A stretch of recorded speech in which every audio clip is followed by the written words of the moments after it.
찬양이 여러분 기대되십니까? 또 그런 고백이 되기를 원하십니까?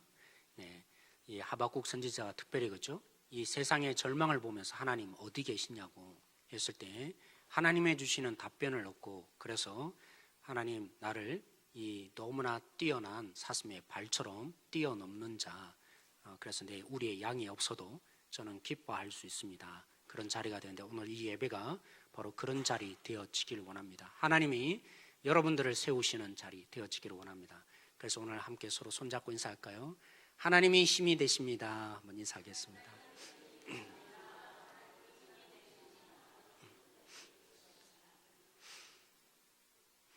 네, 우리는 종종 고백하게 됩니다. 오늘만은 내가 용납하리라 결심해도 안 되네. 받아주리라 헌신했지만 여전히 안 됩니다. 사랑하게 해달라고, 그죠? 하나님 저 참 사랑하지 못하네요. 사랑하게 좀 해주세요. 기도해도 목사님 안 됩니다 라는 고백을 여러분도 하셨고 또 주변에도 들으셨을 겁니다. 그렇죠? 아닌가 봐요. 네. 왜 내가 먼저 손을 내밀어야 합니까? 늘 왜 내가 손해봐야 합니까? 목사님도 한번 당해보십시오. 용서하라 그러지만 목사님도 용서하지 못하실걸요. 그렇습니다. 너무 솔직하고 우리 자신을 잘 아는 표현인 것이죠. 우리만 보면, 우리 자신만 생각하면 당연한 고백이고 진실되고 정말 솔직한 우리 자신을 너무나 잘 아는 고백이 아닐 수 없습니다. 근데 왜 하나님은 용서하라 그럽니까? 왜 하나님은 받아주라 그러고 하나 되라고 합니까? 차라리 혼자 일함이 좋을 텐데 같이 일해라, 같이 동력하라. 그래서 4장에 그죠? 오늘 2장으로 끝나지 않고 3장 끝나고 4장에 가면 이 명령으로 시작하는데 너희가 힘써 지켜라. 하나님은 왜 이러시는 거죠? 사랑하는 성도 여러분, 하나님은 우리가 못하는 그러한 부분들의 좌절감을 주어서 그래 봤지 너희들 죄인이 아니냐, 하나님이 검사 노릇을 하시고 또 그렇게 하시는 것이 하나님의 특기이신 것입니까? 하나님은 그렇게 우리 속에 좌절감을 주는 것이 하나님의 진정한 특기인 모습인 것입니까? 사랑하는 성도 여러분, 오늘도 그죠? 우리 찬양대에서 찬양한 것처럼 우리를 어떻게 하신다고요? 사슴의 발처럼 만드시는 하나님이십니다. 명령만 하신 것이라면 우리는 그렇게 지켜갈 수 없는 것이 당연한 것이죠. 그리고 죄인으로서 이런 죄책감, 주일 올 때마다 내가 왜 그렇게 살지 못했을까요, 하나님? 그런 민망함의 자녀 되어질 수밖에 없는 것이 당연한 것입니다. 근데 하나님이 명령만 하신 것이 아니라 오늘 주님을 믿는 우리에게 하나님이 능력을 주시는 줄 믿습니다. 하나님이 능력을 주셨습니다. 여러분, 시간 관계상 제가 오늘 2장 전체 내용들을 다 다룰 수 없습니다. 이 짧은 시간, 또 제가 설교가 조금 길잖아요. 그래서 제가 줄여서 오늘 2가지만 오늘 본문을 통해서 하나님이 도대체 왜 이 명령을 하실 수 있는 건가? 하나 되라, 함께 해라, 받아주라, 우리는 교회로서 함께 지어져 간다, 주님이 말씀하실 수 있는지 함께 도전받는 시간 되어지기를 원합니다. 첫째, 하나님이 우리에게 뭘 하셨습니까? 하나님이 우리에게 어떤 능력으로 역사하셨습니까? 첫째, 죽었던 우리를 살리셨습니다. 우리가 원래 어떤 존재라고요? 죽었던 존재인데 이런 우리를 살리셨다고요. 여러분, 오늘 이 본문 우리가 읽었던 21절, 22절, 우리는 교회라는 것이 어떤 것이냐? 하나님이 거하시는 성전으로 뭐 한다고요? 함께 지어져 가는 것이 교회다. 건물이 교회가 아니라 이건 예배당일 뿐인 거죠. 교회의 진짜 의미는 오늘 에베소서 2장 21절 22절에 바울이 정의하는 것처럼 교회됨의 본질이 뭐냐? 하나님이 거하시는 곳으로 함께 지어져 가는 것이 교회다 라는 결론은 오늘 21절 22절에 나타나는데, 물론 2장 처음부터 살펴봐야겠지만 이런 도전의 처음 시작은 바로 11절 말씀이죠. 오늘 11절 말씀에 그것으로부터 시작하는 것입니다. 어떻게 시작하죠? 그러므로 생각하라 라고 해서 사실은 2장 1절부터 10절에 있는 것을 알려주면서 걸음으로 하는 것이죠. 그러면 우리는 뭘 생각해야 하는 것입니까? 오늘 우리가 하나님이 거하시는 성전으로 함께하며 지어져가는 것이 교회다. 그것이 하나님이 우리에게 주신 의미다. 이게 교회됩니다 라고 바울이 설명하는데, 그러기 위해서 그러므로 생각하라고 했는데 뭘 생각하라는 것일까요? 사랑하는 성도 여러분, 우리는 태어날 때부터 하나님의 생명이 존재하지 않는 자들이었습니다. 하나님의 생명이 우리 속에 없던 자들이었습니다. 어려운 말로 그래서 뭐라고 하죠? 영적으로 뭐 했다 그러죠? 죽었다. 그래서 2장 1절에 허물과 죄로 죽었던 너희들이다 라고 분명히 선포함으로 시작하죠. 그래서 맞습니다. 아무리 결단해도 오늘 받아주리라. 근데 얼굴 마주 대하면 그죠? 내 몸에서 옛날에 상처 입었던 그 상처, 아픔이 자꾸만 떠올라서 긴장하게 만들고 용서하지 못하게 만드는 그런 존재, 왜일 수밖에 없는 것입니까? 하나님의 생명이 원래 우리 속에 없었기 때문에 용납 정도, 그것도 아니라 받아줄 수 없는 존재, 우리일 수밖에 없었습니다. 그런 우리에게 하나님이 뭐 하셨더라고요? 죽었던 우리를 살리셨다고요. 생명을 주셨다고요. 이 설명 가운데 오늘 5절을 읽지 않았지만 5절에 뭐라고 표현합니까? 5절 말씀에 오늘 자막을 한번 띄워주시겠습니까? 우리가 예수님이 부활했는데 예수님만 부활했다고 말하지 않습니다. 예수님이 십자가에 죽고 부활한 것을 허물로 죽은 우리를 위해서 어떻게 하셨다고요? 그리스도와 함께 살리셨다고. 예수님만 부활한 것이 아니라 예수님을 믿는 우리에게도 뭐 하셨다고요? 그 주님과 함께 살아나는 자가 되었다. 하나님의 생명이 없던 자가 예수님의 그 생명, 하나님의 생명이 예수님에게 부어진 것만이 아니라 우리에게도 부어졌다고요. 그리고 또 다시 말합니다. 6절에 뭐라고 합니까? 산 것만이 아니라 예수님이 왜 하나님 우편에 계시죠? 예수님이 주님이라는 이름, 하나님의 이름을 가지고 이 땅을 지금 통치하고 계시는데 예수님만 통치하는 자리가 아니라 하나님의 생명을 얻은 거듭난 우리에게도 뭐 하셨더라고요? 하나님이 예수님과 더불어 이 땅을 통치하는 자로 바꾸어 놓으셨다고요. 아담에게 처음 만드시고 하나님 말씀하셨잖아요. 너희는 이 땅을 지배하고 다스리라. 근데 우리는 납니다. 조금만 환경이 달라져도 환경이 우리를 지배하고 사람들이 우리를 지배하는 존재가 되어버린 거 압니다. 그런데 하나님의 생명이 이제 주어진 자는 어떻게 된다고요? 예수님과 더불어 생명만 얻은 것이 아니라 뭐 한다고요? 예수님과 함께 이 땅을 다스리는 자의 그 회복의 자리 주님이 주셨다는 겁니다. 그러면 오늘 가장 중요한 단어 계속적으로 뭐가 등장합니까? 함께라는 말이 등장합니다. 그렇다면 나타나진 않았지만 분명합니다. 여러분, 우리 죄를 위해서 예수님이 죽은 건 맞습니다. 그래서 우리 죄가 용서되는 건 맞습니다. 그런데 예수님이 죽을 때 예수님 홀로 죽으셨을까요? 논리적으로 맞지 않죠. 왜요? 오늘 예수님과 더불어 생명을 누리는 자가 되었고 하나님의 생명이 예수님에게 나타나서 예수님을 부활시켰는데 뭐 했다고요? 예수님과 함께 일어나는 자가 되었고 예수님이 이 땅을 다스리는데 거기에 우리를 초대해서 우리도 하나님의 자녀의 권세로 이 땅을 지배하고 다스리는 능력까지 주는 위치를 회복시키셨다. 그렇다면 분명한 것이죠. 여러분, 예수님이 십자가에 죽을 때 예수님 홀로 십자가에 죽은 거 아닙니다. 예수님을 믿는 자에게는 그 십자가의 죽음에 초대되어서 나도 십자가에 함께 죽은 것이죠. 예수님 홀로 죽은 것이 아니라 나도 죽은 것입니다. 내가 용서할 수 없는 이 본질, 받아들일 수 없는 이 본질, 예수님이 죽을 때 뭐 한 것이죠? 감정적으로 안 됩니다. 의지적으로 안 됩니다. 그렇죠? 죽지 않은 사람은 안 되는 것이 당연한 것입니다. 그런데 예수님을 믿는 자에게 뭐 하셨더라고요? 우리도 함께 죽는 자리로 하나님이 역사하신 것이 십자가의 자리다. 그 십자가 우리에게 생명을 주어서 예수님과 함께 살아가는 하나님의 생명을 얻고 그 하나님의 능력으로 예수님만 이 땅을 다스리는 게 아니라 우리도 다스리는 자가 된 것이라고, 그렇게 하나님이 역사하셨다고 말씀하고 있습니다. 여러분, 주 4세기에 텔레마쿠스라는 유명한 수도사가 있었습니다. 어느 날 하나님께서 텔레마쿠스를 불렀습니다. 텔레마쿠스야, 내가 너를 로마로 보내니까 너는 로마로 가라. 텔레마쿠스가 어떻게 했겠습니까? 아니, 복음을 전할 것도 많은데 지금 주 4세기라는 말은 뭡니까? 이미 기독교 국가가 된 것이 로마입니다.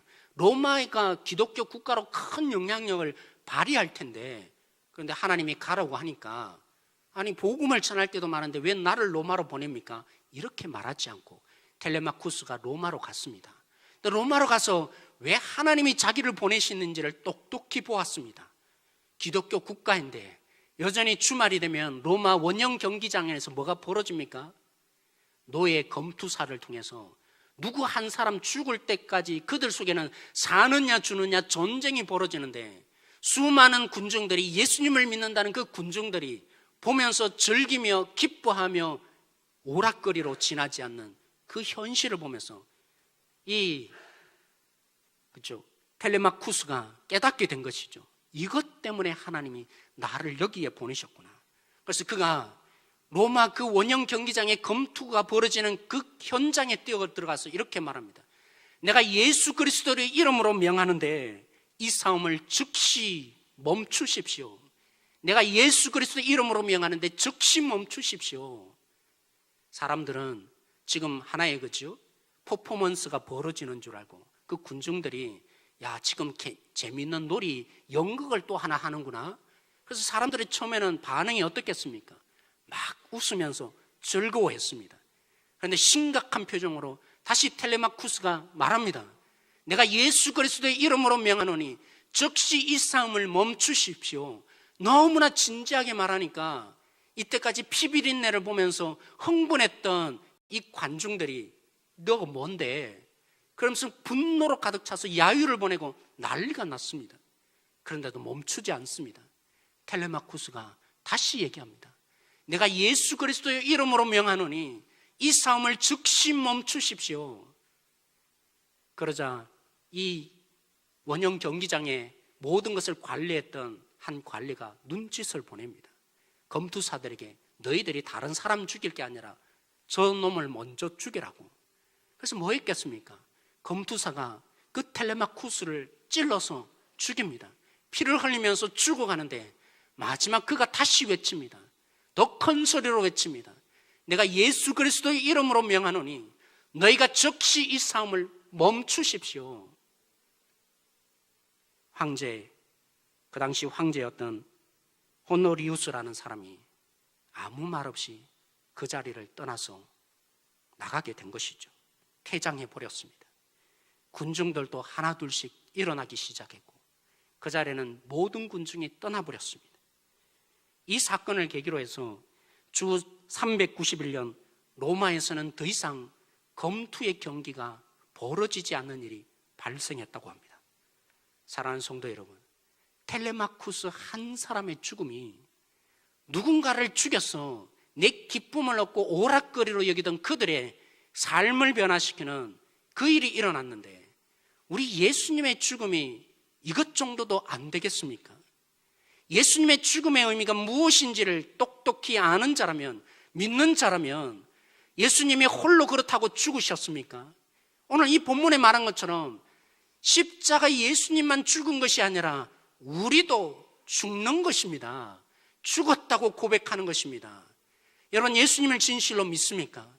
하나님이 우리의 이 진노에서 구출하기 위해서 그렇게 예수님의 죽으신 자리, 예수님 홀로 우리의 죄를 위해서 용서하시고 죽으신 것이 아니라 우리도 함께 죽은 것입니다. 죽기만 했나요? 우리도 함께 예수님의 그 생명을 누리는 자로, 생명을 얻는 자로 하나님이 역사하셨고, 그 하나님이 처절하게 진노의 자녀가 아니라 이제는 예수님과 더불어 이 땅을 다스리는 그런 지위로 우리를 바꾸어 주신 것이죠. 그런 우리인데 어떻게 교회로서 하나됨이 역사가 일어나지 않을 자리로 여길 수 있겠습니까? 우리만 보면, 우리의 연약함만 보면, 내 상처에 집중하니까 하나님의 구원의 역사, 하나님의 은혜, 하나님이 어떻게 일해 주시는지 보여지지 않으니까 하나 될 수 없다고, 하나님이 역사하셨습니다. 하나님이 일하셨습니다. 하나님이 지금도 그렇게 우리를 하나됨에 함께 지어져가는 성전으로 만들어 주셨습니다. 그래서 우리는 용서할 수 있습니다. 용납하며 받아들일 수 있습니다. 정직하게 표현하셨습니다. 나만 보면 절대로 용서할 수 있는 우리 존재 아닙니다. 여러분이 주님을 믿는다라고 할 때, 예수님을 받아들였다고 했을 때, 그 하나님이 어떻게 우리 속에 능력으로 역사하셨고 우리를 어떤 가치로 바꾸셨는지, 때론 그렇습니다. 그 한 사람의 얘기를 들을 때 우리는 처참해집니다. 그러나 믿음으로 다시 고백해야 합니다. 나는 원래 그런 존재가 아니라고, 예수 생명의 가치가 있는 존재라고, 나를 제대로 보지 못하고 평가하니까 그런 것이라고. 마찬가지죠. 나만 그렇습니까? 오늘 이 자리에 있는 한 분 한 분들이 진실로 예수님을 믿었다면, 내가 보기에는 좀 부족하고 내가 보기에는 받아들일 수 없는 모난 점이 많이 있지만 그것을 능히 무너뜨릴 수 있는 하나님의 가격, 생명의 가치가 우리 한 사람 한 사람에게 있음을 함께 믿음의 눈을 열고 볼 수만 있다면 그 모든 이유, 무너질 수밖에 없는 하나님의 하나됨의 역사 일으킬 수밖에 없는 것이죠. 둘째, 끝까지 포기하지 않는 하나님의 비전 때문입니다. 여러분, 오늘 말씀에 바울이 21절에서 22절에 교회 공동체를 무엇에 비유했습니까? 성전으로 말했습니다. 성전이 되어가고 하나님의 거하실 처소가 뭡니까? 성전 얘기 아닙니까? 말을 조금 바꾸어서 그죠? 왜 바울은 교회를 성전으로 비유한 겁니까? 왜 다른 많은 것들도 있는데 다른 본문에서는 고린도전서에는 우리가 그죠? 몸의 지체라는 것으로 교회됨을 비유하는데 왜 오늘 이 본문은 특별히 성전으로 이미 예수님이 무너뜨리셨고 이제는 존재하지 않는 그 성전으로 비유하는 것일까요? 바울은 이 구약에 있는 전체 내용을 통해서 하나님이 도대체 어떤 꿈을 꾸시고 하나님이 어떤 비전으로 지금도 역사하는지를 충분히 묵상하고 알았기에 오늘 이 도전의 결론을 마침표를 찍는 것이죠. 여러분, 아담이 하나님의 형상으로 지어졌습니다. 인간은 하나님의 형상으로 왜 지어졌겠습니까? 다른 모든 피조물과 달리 왜 하나님은 우리에게 하나님의 형상으로 지어줬겠습니까? 물론 요즘 애완동물들이 참 많이 있습니다. 그래서 가족처럼 여기지만 아무리 가족처럼 여기는 그 동물, 여러분의 마음 헤아릴 수 있습니까? 여러분의 어떤 고민으로 살아가는지 내 고민을 그 동물에게 털어놓을 수 있습니까? 불가능합니다. 수준이 너무나 차이 나기 때문에 나는 가족으로 여기지만 내 마음 깊숙이까지 다 교통할 수 없는 것이 그 차이인 것이죠. 근데 하물며 하나님과 우리가 어떤 차이가 있는데 어떻게 우리가 하나님의 마음을 헤아리고 하나님의 뜻을 헤아리며 하나님과 만나겠다고 예배 자리 나올 수 있겠습니까? 유일한 이유, 하나님의 어떤 특성, 다시 말하면 하나님의 형상을 우리 속에 심겨 놓았기 때문입니다. 그래서 하나님은 비전을 가지셨습니다. 우리를 만나고 싶은 비전, 자신의 마음, 아비된 마음을 나누고 싶은, 내가 너희를 이처럼 사랑하는데 이 사랑에 들끓는 마음들을 함께 공유하고 싶은 것이 하나님이셨습니다. 그래서 에덴 동산에 특별하게 아담과 하와를 두셨지만 그 아담이 그죠? 굳이 왜 하나님을 만나야 하는 거냐고. 내가 하나님 될 수 있는데. 그래서 하나님을 없는 삶을 살기로 결정한 결과 무엇이 즉각적으로 나타났습니까?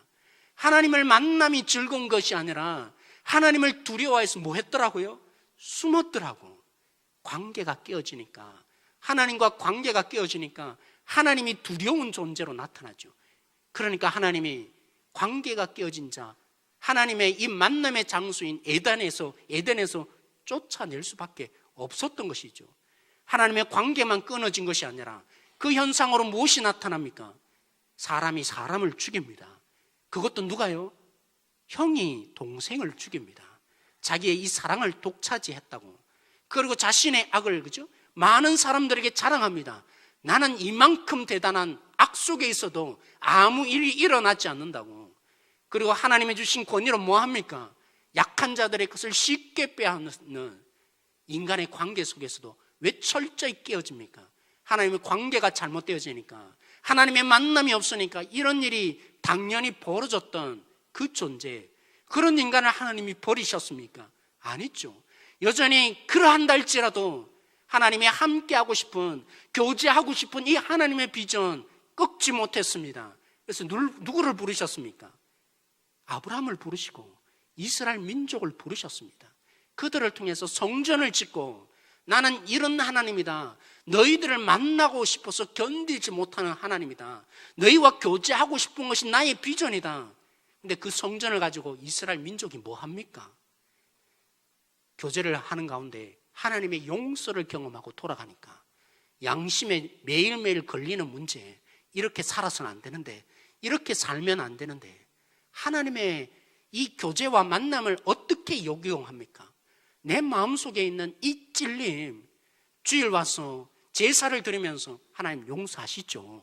그러면서 그들은 일주일의 삶에 양심의 밴드를 바르고 더 악한 일을 하기 위해서 예배의 자리로 나오는 자로 변질이 일어난 것입니다. 이런 성전 하나님이 둘 수 없어서, 그래서 이방인들을 통해서 그 성전 철저히 무너뜨리는 하나님이었죠.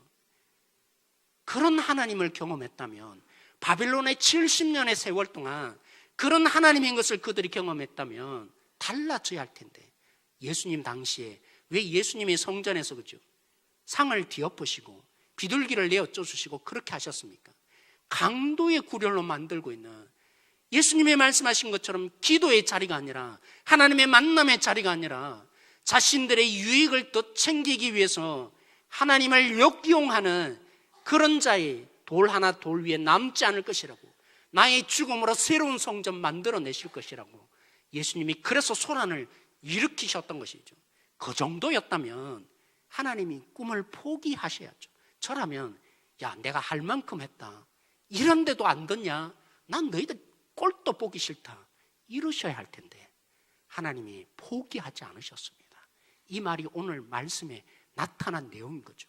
하나님은 여전히 함께하여서 하나님의 합의된 마음, 이 땅을 향해서, 우리를 향해서 어떤 마음을 갖고 있는지, 얼마만큼 우리를 사랑하셔서 놓고 싶지 않는지, 그래서 내가 너희들 좀 만나고 싶다, 이 마음이 담겨 있으신 이 비전을 놓치지 않으셔서 뭐 하셨다라고요? 건물로 안 되니까 아예 우리 자신을 성전의 재료 하나하나로 삼으셔서 우리의 이 만남 속에, 예배 속에 하나님이 거하시는 놀라운 성전으로 지어져 가고 있다고 바울이 얘기한 거죠. 그렇습니다. 사랑하는 성도 여러분, 하나님의 비전이 무엇인지 성경을 조금만 똑똑히 볼 수만 했다면 수많은 이유가 있죠. 저 사람 어떻게 받아줍니까? 하나님은 어떻게 하셨는데요? 여러분, 우리가 누구였습니까? 유대인들이 보기에 당연한 거죠. 하나님의 말씀도 없고, 하나님의 하자도 한번 찾은 자도 없고, 하나님의 약속해 준 백성도 아니었던, 그래서 그들이 말한 것처럼 우리는 개 같은 존재, 마땅했습니다. 하나님의 비전을 꺾으신 것이 아니라 오늘 우리 같은 존재를 예수 그리스도로, 이 십자가를 죄로 삼아서 하나님의 거하는 유대인과 이방인들이 함께 주를 부르는 공동체로 만들어주신 이 하나님의 비전이 꺾인 적이 없는데, 이 모습만 보면, 이런 모습만 보면 어떻게 저들과 함께 하나 합니까? 무엇에 집중한 것입니까? 하나님의 비전, 하나님의 의미를 똑똑히 보십시다. 하나님이 얼마만큼 그 비전을 포기하지 않으셨는지, 하나님이 얼마만큼 그 비전이 포기되지 않도록 역사하시는지, 오늘도 우리를 그러한 하나님의 거하시는 성전 공동체로 만들어 가시기 위해서 놓치지 않고 끝까지 그렇게 될까지 포기하지 않는 하나님으로 일해 주실 것입니다. 사랑하는 성도 여러분, 아무리 함께 하지 못할 이유가 있다 할지라도 우리를 예수님과 함께 죽임을 당하게 하셨고, 예수님의 죽음이 내 죽음 되게 하셨고, 그래서 내가 주님과 함께 더불어 죽었고, 예수의 생명으로 부활한 자, 생명을 얻는 자가 되게 하셨고, 예수님과 더불어 이 땅을 다스리는 권세와 능력과 자리를 주신 하나님을 본다면 아무리 함께하지 못할 이유도 이유가 되지 않을 수 있습니다.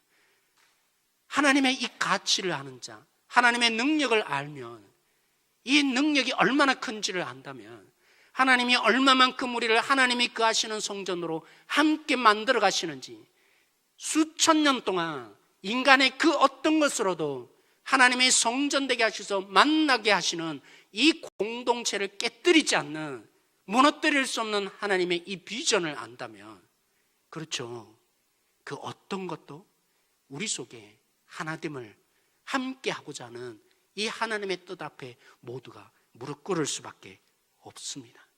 이 의미로 5월 5일 정말 어려운 시간, 여러 가지 약함이 있는 시간, 월평동산 온가족 대잔치를 그래서 마련한 것입니다. 사랑하는 성도 여러분, 그렇죠, 5월 5일 어린이날, 어버이날이 있어서 겹칩니다. 물론 논리적으로 따지면 얼마나 부족한 날입니까? 근데 저는 생각했어요. 이렇게 부족한 날이니까 오히려 함께 지어져가며 의미가 뭔지를 우리가 함께 경험할 수 있는 자리다. 하나님의 비전이 이거였구나. 또 어떤 분들은 말씀하십니다. 재정적으로 왜 이 교회적으로 확보하지 않느냐고. 그렇죠, 교회가 얼마나 중요한지, 이 행사가 중요한지 알면 미리 예산과 모든 부분들이 준비되면 얼마나 좋았겠습니까? 근데 저는 생각한 것이 있죠. 지금이 기회다. 오히려 하나됨 지어져 간다는 것을, 이 헌신을 통해서 내 자신을, 시간을 들여야 되고 내 몸을 들여서 참여해야 되고 내 물질을 들여야 되는 이것을 통해서 지어져 간다. 하나님의 이 비전의 의미를 실제로 경험할 수 있는 자리가 되겠구나. 사랑하는 성도 여러분, 또 우리가 얼마나 부족한지 리더로서 준비했지만 모두를 만족하지 못할 그런 프로그램이 되어질 것 뻔히 약함이 있는 거 분명합니다. 제가요, 청년부 사역할 때 우리 청년들에게 너무 감사했어요. 왜냐하면 이 비전, 교회는 혼자 다니라고 있는 게 아니구나, 구원함이 나를 위한 것만이 아니구나, 함께 회복되어지는 교회로서 지어져 가는 것이 하나님의 구원의 목적이었구나, 그 청년들을 통해서 제가 깨닫게 되었는데, 그 청년들에게 나누면서 제가 도전을 했어요. 우리 함께 하나 되십시다. 교회는 이런 것입니다. 교회는 나 혼자 예배드리고 만족하는 것이 결코 아닙니다. 그러려고 구원한 하나님이 아니십니다. 우리 함께 지어져 가십시다. 이 도전을 했는데 참 하나님이 묘하시더라고요. 하나님이 어떤 자를 보내주시냐면 너무나 귀한 선물들을 보내주셨어요. 한 번도 전도하지도 않았는데, 그리고 이 공동체를 잘 알 수 있는 환경도 아니었는데 특별한 사람들이 새 신자로 오기 시작하는 거예요. 언제부터요? 함께 하나 되어 주십시다. 교회는 주님을 함께 믿는 공동체입니다. 건물이 아니라 주님으로 함께 지어져가는 성전의 건물입니다. 이렇게 도전하는 청년들, 또 제가 그렇게 나누었는데 하나님이 보내시기 시작하는 겁니다. 어떤 자를 보냈을까요? 나중에 알게 되었는데 몇 달이 지나서 돌보면서 세 가족 중에 그죠, 간질에 걸린 자매가 있었어요. 종종 쓰러지기도 하고 두려움도 우리 속에 일어나기도 했습니다. 왜 하나님이 이 자매를 보내셨을까? 때로는 몸이 굳어가는 청년을 보내셨습니다. 가면 갈수록 몸은 약해지고 부러지고 근육에 문제가 생겨서 몸이 점점 약해지는 그 형제를 보내시기도 하셨습니다. 어떤 때는 이 세 가족 중에 정말 성경 공부가 하이라이트인데 그 한 자매가 온전히 스스로 장악해서 자기 감정적인 나눔만 실컷 해버려서 리더들이 때로는 힘든 거예요. 6개월마다 3개월마다 이 지체들을 바꾸는데 너무나 성경 공부가 안 된다고. 왜 그러한 지체들이 있는 것입니까? 그때서야 제가 묵상이 되기 시작했습니다. 말로만 공동체, 말로만 하나됨 아니구나. 하나 된다는 의미가 뭔가, 하나됨의 깊이가 뭔가, 그 지체들이 아니었다면 절대로 저는 깨닫지 못했을 것입니다. 제가 너무 절대란 말은 제가 무시하십시오. 우리 공동체 속에, 우리 청년들 속에, 그쵸 목사님, 성경에 말한 대로 함께 지어져 가야죠. 이 진리를 받아들이고 공감을 하고 말씀에 굴복했지만 언제 진짜가 됩니까? 그 지체들을 통해서 하나됨은 이런 거구나. 그들을 통해서 더 배우고 그들을 통해서 진짜가 뭔지를 경험해가기 시작한 것이죠. 그렇습니다. 우리에게는 너무나 많은 부족함이 있습니다. 여전히 해결해야 될 산적한 문제들이 너무나 많이 있습니다. 근데 뭘 볼 것입니까? 하나님을 볼 것입니까? 아니면 우리의 환경과 우리 자신을 볼 것입니까? 하나님이 하나 되라, 용서해라, 받아주라, 힘써 지켜라 말씀하신 하나님이 우리를 좌절시키고 절망에 이끌어서 너희는 어쩔 수 없는 죄인이야, 그래서 예수님을 믿어야지 이러려고 검사 노릇을 하려고 하나님이 명령하시지 않으셨습니다.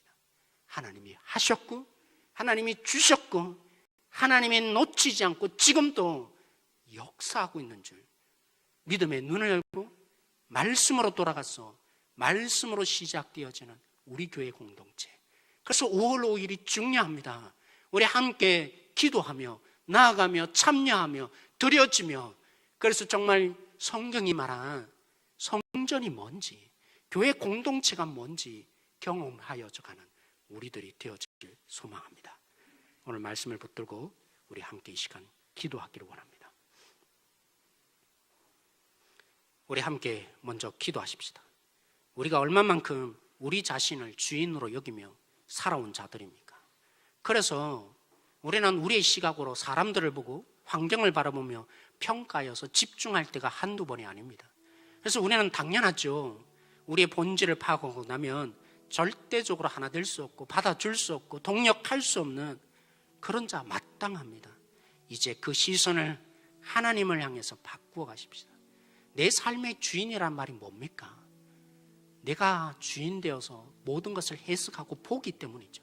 하나님이 어떻게 역사하셨고 하나님이 뭘 하셨는지, 하나님이 지금 어떻게 펼치는지 하나님을 향한 시선으로 바뀌어지는 우리들이 되어야 합니다. 이렇게 되지 못한 우리 자신들을 오늘 회개하며 기도하기를 원합니다. 죽었던 자를 살리신 예수님과 더불어 나도 죽었음을 선포하십시다.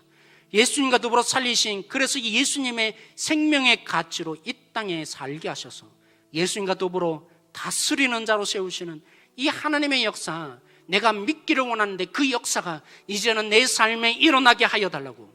예전에 거듭나지 못한 그것이 내 몸에 여전히 묻어 있어서 그것이 기억되어서 종종 떠오르죠. 나는 그런 존재라고, 너는 넘어질 수밖에 없는 존재라고, 너는 그럴 수밖에 없는 존재라고.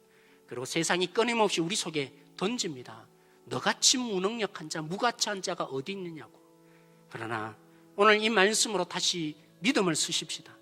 몸이 연약해지고 물질의 여유가 점점 사라지는데, 시간이 될수록 그렇게 되는데, 다가올 때마다 이것이 내 가치가 아니라고, 예수 생명의 가치가 내 속에 있다고, 무엇보다도 무가치하다고 느껴지는 목소리가 들려질 때마다 예수 생명의 가치, 나를 함부로 보지 말라고, 이 예수의 생명의 가치가 내 안에 있다고, 오늘 이 시간 그 의미로 이 시간 기도하며 먼저 한번 기도하기를 원합니다. 나가십시다. 같이 기도하시겠습니다.